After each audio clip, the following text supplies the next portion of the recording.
Who's gonna answer questions? I guess we all will. There going to be a way for them to type questions on YouTube? Is that something I need to watch? Yeah, I think so. Yeah, I'll join it on my phone and I'll keep an eye on it. Okay, I'm going to send out the link now. So we're going to treat this as speak when spoken to them.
Eric, you might want to remind everybody on the Facebook page to check the event, because I didn't see any kind of post about looking at the event.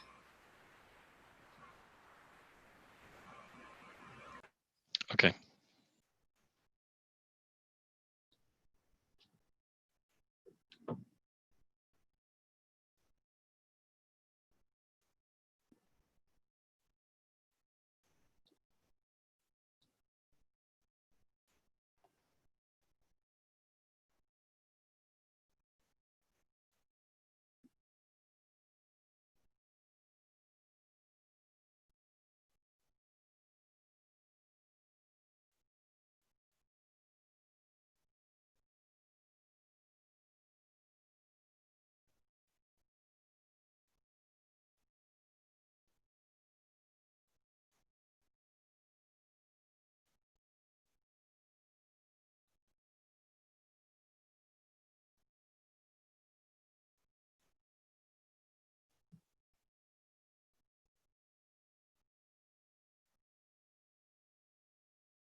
Okay, hello everyone. It is time to start. It's actually a few minutes past time to start, getting in with the delay, etc.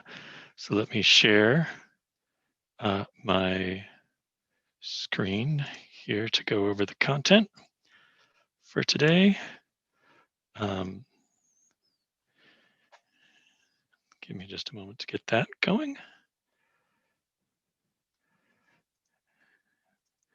And welcome and Happy New Year. We can start with all that. Sharing screen. You should be able to see the background of our beloved Glenmore Playhouse. In case you don't know, so I'm Eric Thomas. For those of you who don't know me, for those of you who do know me, I will get you the money this year, I swear. Today is our membership meeting. It's taking the place of our beloved Mimosa party that we have around this time every year, our holiday brunch. So you're on your own for your mimosas and your brunch, but you're stuck with the meeting part. So thanks for joining us, and we will get going. One thing, as you're watching on YouTube, as am I realize the YouTube's a little behind me, so it's distracting. But as you're watching on YouTube, please type in any questions there. The delay from when we can see those on there there's a little bit of a delay. So, but Rusty's monitoring, and if there's something we don't cover, something that we need to cover, we will do that. So let me go through the agenda. So Dennis is going to give a production update. We sort of cut this into three pieces. One is the productions, one's the building, and one's the fundraising. So Dennis is going to give an overall production update about the remaining season and the outlook for the upcoming 2021 to 22 season. Alexa will talk about home view number 1. Elaine will give a preview to home view number 2. Then we'll go into building updates, and John nor Greg are here, so I think I'm going to do the building updates. And then we'll go through the fundraising update, and we'll talk about what we were able to achieve in fundraising, and then the upcoming fundraising opportunities, and then we'll close with Joe's Treasurer's Report. So that stated, let's go on to the first part, which is productions, and we'll hand it over to Dennis if you're there. Forgot to unmute there. Okay, hi everybody, Happy New Year. Basically, we don't know exactly what's going to be happening in the next several months, obviously, in terms of the pandemic and when everybody might be able to get a vaccine and things like that, and then when actually we'll be able to be allowed to be in the theater for productions. So a lot of these plans that we talk about are tentative, and basically the plan for next year is to do what we should have been doing this year, next year. We don't think that we'll be able to actually start doing any productions to at least August. And so we will basically pick up there with our Shakespeare production, and then kind of go from there. And so August would be Complete Works of Shakespeare, October would be Abigail 1702, December would be Winter Wonderettes, February, March will be Bright Star, May will be Making God Laugh, and then Homebrew Theater will either be in possibly this June if the fates allow, or if not, we'll put it in its new slot, which is going to be in January. So it'd be January of 2022. We still are keeping an eye on Ring of Fire and whether we can actually reschedule that into this next season if other shows don't work out, or possibly do it at a later date, but we still have that on our radar. So basically everything is pretty much based on when we actually get the go to be able to actually do shows, and then working with the directors and cast members and things like that to make sure that we can do things that they're still available and that we can actually mount the show as originally conceived. So this is the concept, but things may change after that. And we'll keep you updated as we make those changes. Thank you. Thanks, Dennis. And one thing I wanted to add is that we are looking at the possibilities of an excerpt for this coming ACT convention in June. So that is another possibility. All right, Alexa, if you're on, we'll talk about home view theater. Yeah, most definitely. So I will start with the who of home view. We had a lot of people involved in our home view productions, season 1 of home view, if you will. We had 6 performances in our original slate of videos, and then 1 free edition provided by Eric Thomas. So we started with Stranded Traveler, written by Eric Thomas, directed by Eric Thomas, with Chris Bishop and Stephanie Klein. We went on to Local Legends, which there were multiple authors since they were stories told by multiple individuals. I directed, and the cast included Greg Hand, Carol Marie Stock, and several other storytellers from around town. Then we moved into A Paranormal Investigation into the Raven by Dennis Murphy, directed by Dennis Murphy, and featuring Betsy Bossart and CJ Bossart. A Better Place by Eric Thomas, directed by Scott Unis and cast by Scott and Susie Unis. Denise's Do-Over, which some of you may remember from its being featured in the previous homebrew, but reformatted for Zoom in a really creative way, by Susan Decatur and directed by Amanda Emmons-Shumate, and with the cast of Peggy Allen, Christy Rucker, Chris Bishop, Rob Butcher, Jim Waldfogel, and Jim Staltwood. Our free production provided by Eric, which was a wonderful holiday inclusion for Thanksgiving, featuring Kathy Judge, Heather Abbott, Stephanie Klein, and Chris Bishop. And finally, The Gift of the Magi, which is just a fantastic holiday play. It was incredibly well produced. I would check it out even though Christmas is past, but it was directed by Dennis Murphy, also on this call. And the cast included both Hazards and Ray Lebowski. All right, now we'll move on to the thank you of home view. So first off, thank you to everyone who was involved.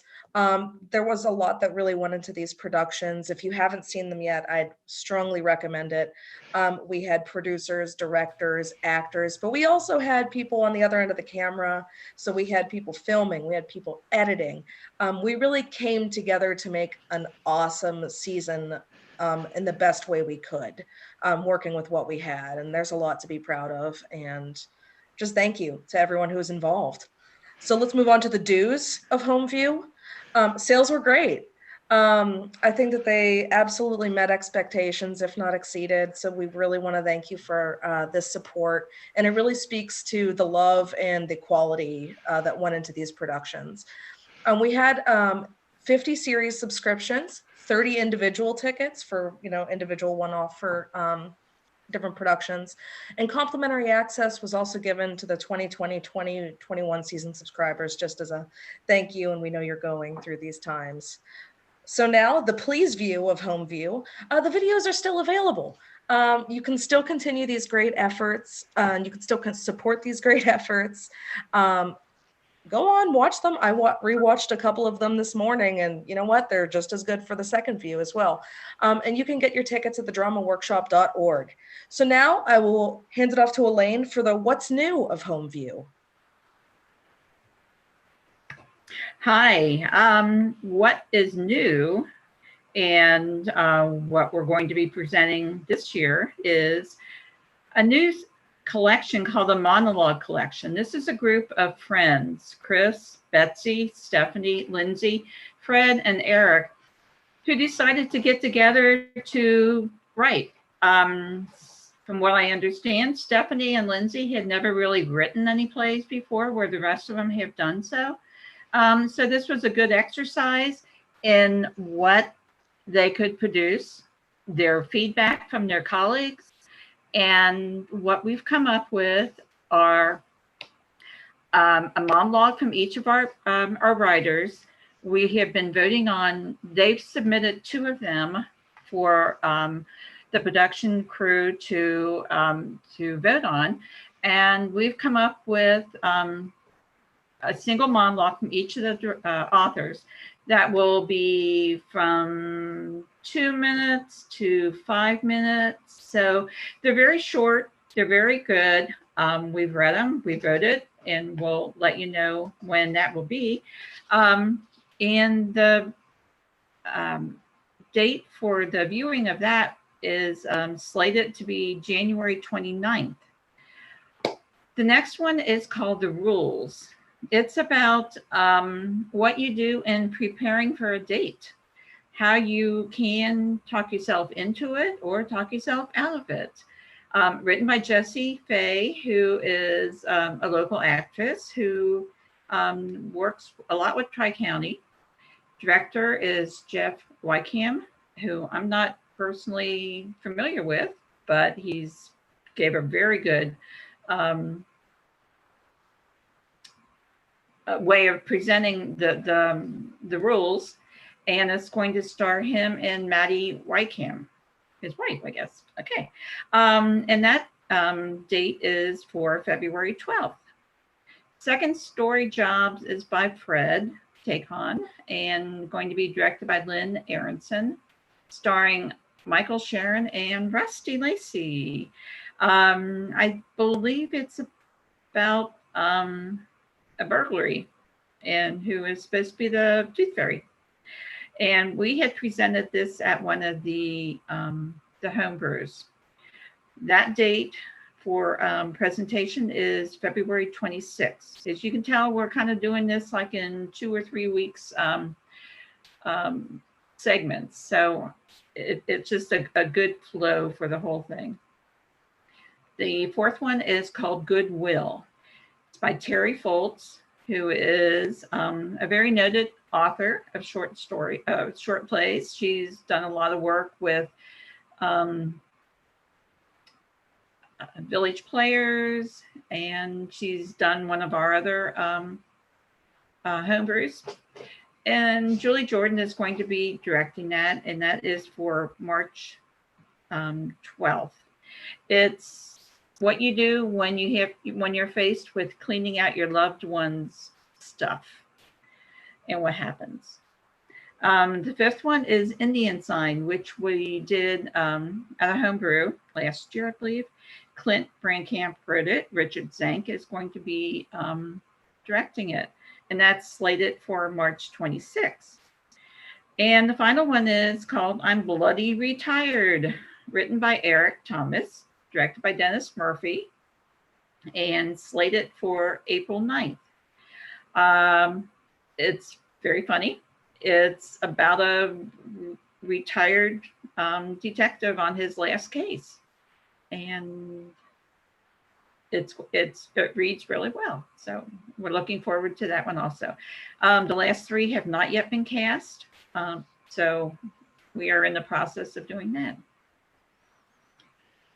And apparently ticket sales are going to be available soon. We will let you know when that will be. Thanks, Elaine. And one thing I did note here, sorry, this Home View Series 2 will also be complimentary to our season subscribers, just to thank them for their patience for the season that they paid for. But yeah, that's very soon the series tickets will be available. All right, that gets us to the building. And I will cover this. And Jason, if you want to unmute and fill in the mortar around my bricks, there's an apt analogy there. So here's what we have. So we've gone over this before in our previous meetings, but it's worth noting again. This is our current lobby layout, and I apologize for the whatever the sort of drawing kind of view of it. But if you can get your bearings here, you can see the women's restroom in the top left. Over to the top right is our main front entrance. At the bottom of it is the house, if that makes sense. That's how you're viewing the layout of the current lobby. And the current proposal is this next one. And, this is, you can see the difference in the restrooms on the left there. The biggest differences in what we've previously shown is that we've expanded the space in both restrooms a little bit. And this corridor, there used to be the corridor here back to the door into the actors alley over here where a lot of actors come out after a show next to the ticket booth, that has been closed off. And we sort of had the decision to make of, do we keep that there or do we have 3 stalls in the women's restrooms? And these are those decisions that have to be made when you're doing this sort of thing. And so the decision was made to expand to have 3 stalls for the women's restroom. And what we've done, again, tentatively, is this door. I get one more click. Yeah, this door over here, next to the door into the house right, is now a door into the actor's alley. Again, when I say now planned to be. And the other difference here is that this is a full wall across where there is the half wall going up the ramp into house right entrance. I will admit, we are not totally thrilled with this entry area. There's still some things to sort out. One thing is, like, here's our concessions, and then if you can imagine the traffic flow to get into the men's room, it would be around into that concessions and through here. So obviously this needs to be looked at again, but that is our task for the coming months, is to settle on a layout, to have an architect give it his blessing, and then to start in earnest with the work. Clicking. Just, I'm forward. sorry, just Yes. if anybody is confused back there, that little thing in the circle is a top view, a bird's eye view of somebody sitting in a wheelchair. We're trying to Oh, yes. allow for entrance, wheelchair access on both restrooms. Yeah, so we've snapped that shape around to make sure that we are compliant. One of our previous layouts, we weren't totally compliant with the space that's needed. You can see this rectangle here, the space that's needed to get access under a sink for somebody in a wheelchair. So we are we are committed to being absolutely compliant with ADA, and then also expanding the capacity.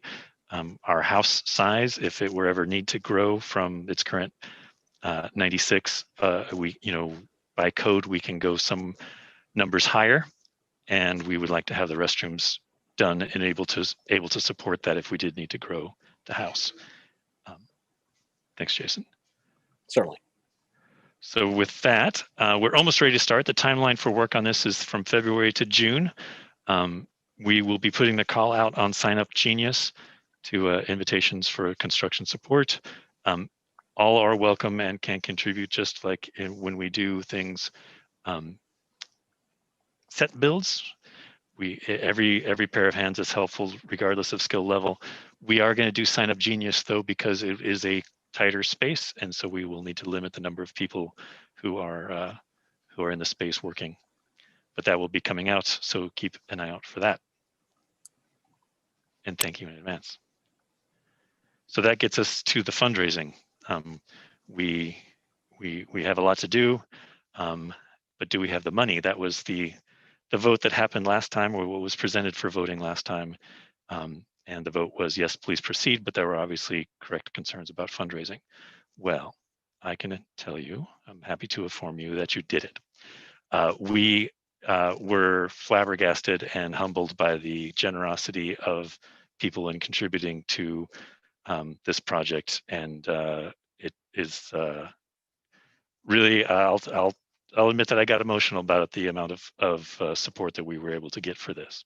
So some of this, it looks like hard numbers that I'm about to show, but there's a lot of heart behind all of it, and we recognize that. So start with the graph on the right. Our target was $40,000. We are currently at $45,040. And a lot of work and love went into getting us above that target. And when we set that target, it was daunting, and we have exceeded it. And so I can't thank you guys enough. And on behalf of everybody on the board and everybody involved, thank you so much. So to the left is the fundraising sources. The GoFundMe is the bottom blue at $47.30. Then above that is the mail-in donations. We did a mail campaign. You probably got a piece of mail with a response envelope, and that was by far the best way to contact individuals. Of course, GoFundMe worked extremely well as well. We had, as you know, we had a matching grant for individual donations. So obviously by getting 17,000 plus in individual donations, we were able to achieve the full $10,000 in matching grants. So thank you for that. In addition, we were able to get 2 other grants, one an anonymous grant for $10,000. And then I was able to twist some arms and got a grant from corporate Toyota of $78.60. So big thanks to Toyota and to our anonymous donors for those grants. So it came from all sources, and required a lot of legwork. And honestly, I shouldn't be the one talking about it. It should be the fundraising team. So I want to give a big shout out to Toby, Megan, Clint, Elaine, and Joe for their direction, for the ideas, and for the legwork to put it all together. A lot of calories burned by the people whose names you see there. And so big thanks to all of them and to all of you. And in case you haven't donated, you still can. We'll still happily take your donations. But we're really, really pleased with where we are fundraising wise. I should have a little sound cue here for an applause or something, but anyway, put that in. We'll put that in post. Other than that, so Clint's going to cover the biggest raffle ever. If you're there, Clint. Yeah. I imagine a lot of people are familiar with this already. It's a fundraiser that's run in connection with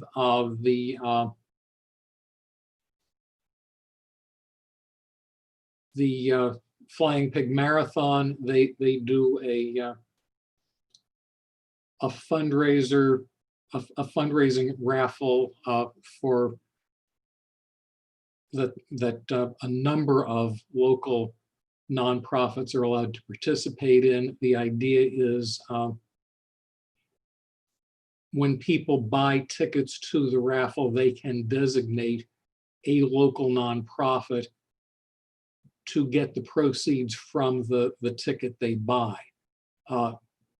Entries in the raffle, pigs that participate in the drop in the river, that's the drawing for the raffle, cost $5 each.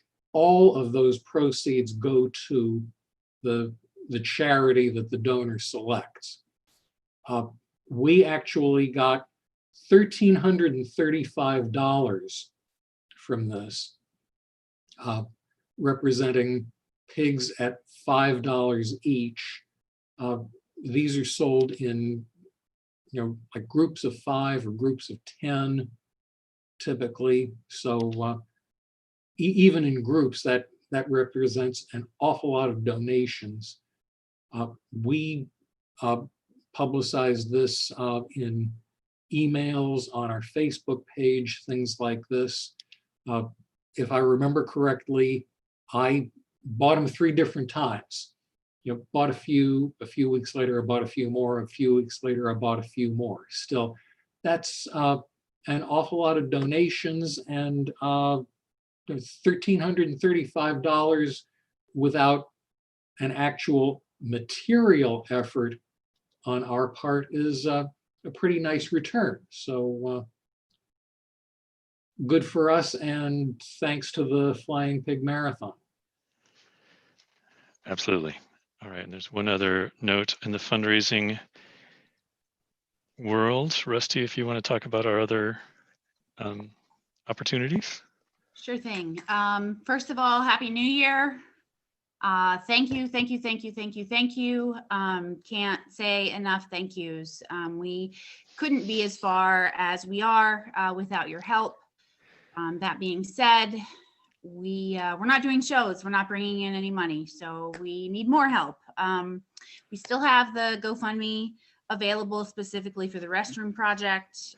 General donations are always accepted at thedramaworkshop.org.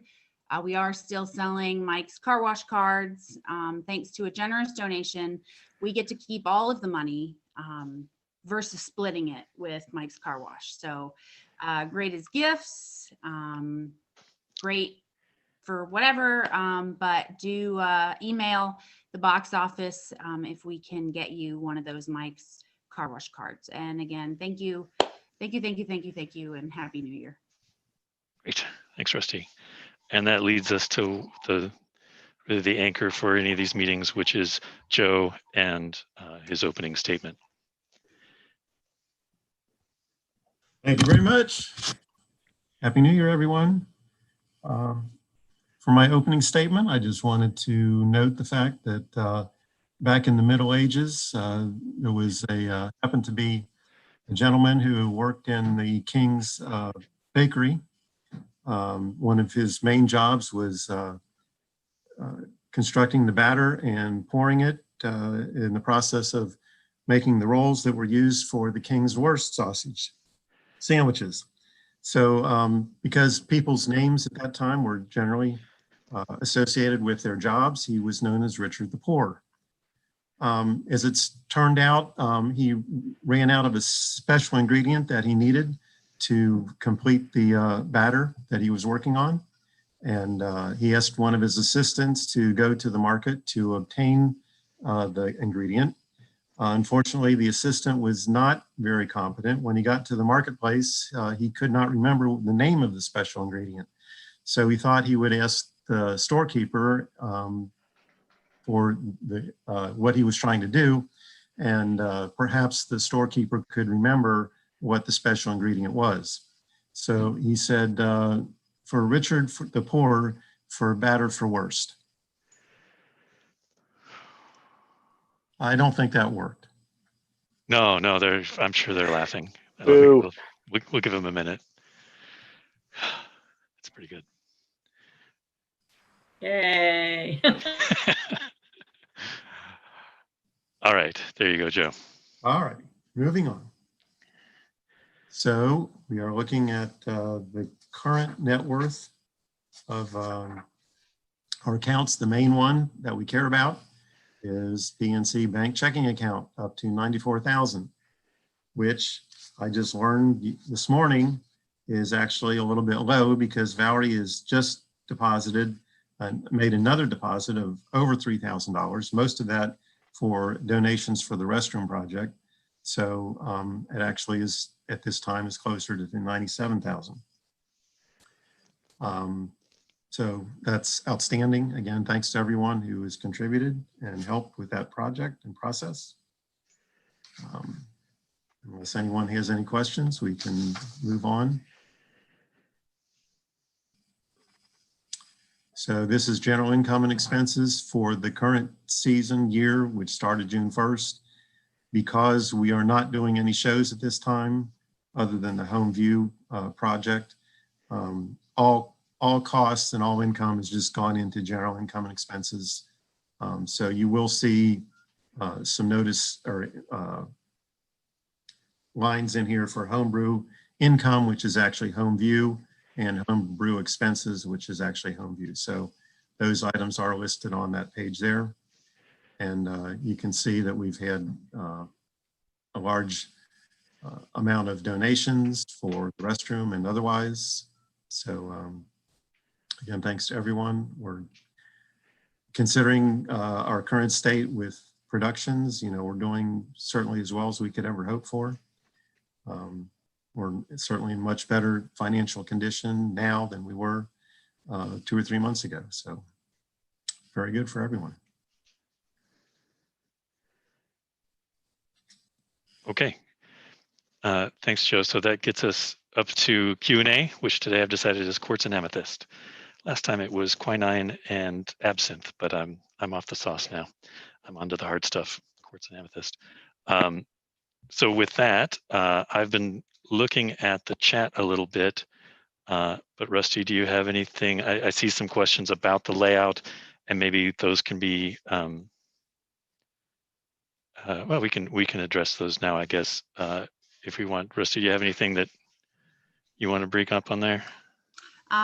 There was just a question about the doors to the restrooms eating into the lobby space.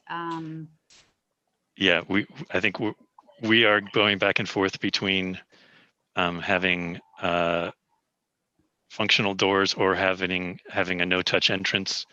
And with limited space, no-touch entrance is no doubt eating into our available space. So that is certainly one of the items that we're not wild about with the current layout.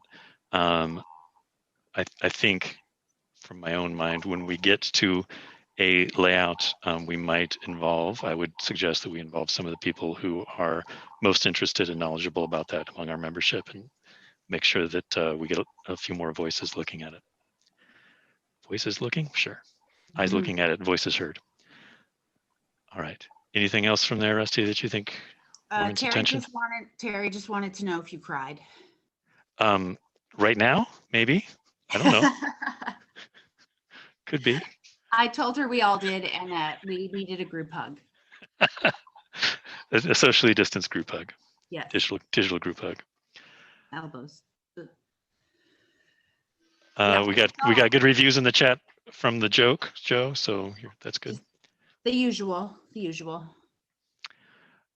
Okay, well, I will say what I've said in each of these virtual meetings. I'll say thank you to the board for helping me put this together and for getting the information out to our membership. Thank you to you, our members. And again, you guys are the drama workshop. We are just the people trying to do what you want us to do to make it even better. And I look forward to when we can all be back at the Playhouse in whatever shape it's in, and doing the stuff that we love to do here. So thanks, everybody. Thanks for sharing your afternoon with us, and take care. Thanks, guys. Yeah, thanks everybody for Thank joining. you. Thanks. Happy New Year. See you at the theater. Happy New Year.